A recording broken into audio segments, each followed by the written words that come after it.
Happy independence day. ఈరోజు అయితే multi colour saris అండి, రెయిన్బో శారీస్. చూసారా, ఇలాగా బార్డర్ కలర్ బ్లౌజ్ వస్తుంది. 1 2 3 4 4 కలర్స్ ఉంటాయండి రిపీటెడ్గా.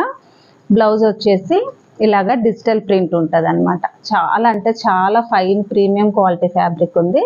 బ్లౌజ్ చూసారా, ఇలాగా అన్ని కలర్స్ తోటి రోజెస్ వచ్చాయి. ఇందులో కలర్స్ అయితే చూడండి, ఇది ఒక కలరు. ఇప్పుడు ఇక్కడ బార్డర్ ఏ కలర్ ఉంటుందో ఆ కలరే మీకు బ్లౌజ్ వస్తుంది అనమాట. ఇలాగుంటుంది. చాలా మంచి కాంబినేషన్స్ ఉన్నాయి, చాలా బాగుంది. చూసారా, ఇలా కలర్. నెక్స్ట్ కలర్ వచ్చేసి అన్ని పేస్టల్ కలర్స్ అనుకోండి, ట్రెడిషనల్ కలర్స్ అనుకోండి, మన ఇండిపెండెన్స్ డే స్పెషల్ కలర్స్ అనుకోండి, రెయిన్బో కలర్స్ అనుకోవచ్చు. ఏ కలర్స్ అనుకున్నా సరే చాలా అంటే చాలా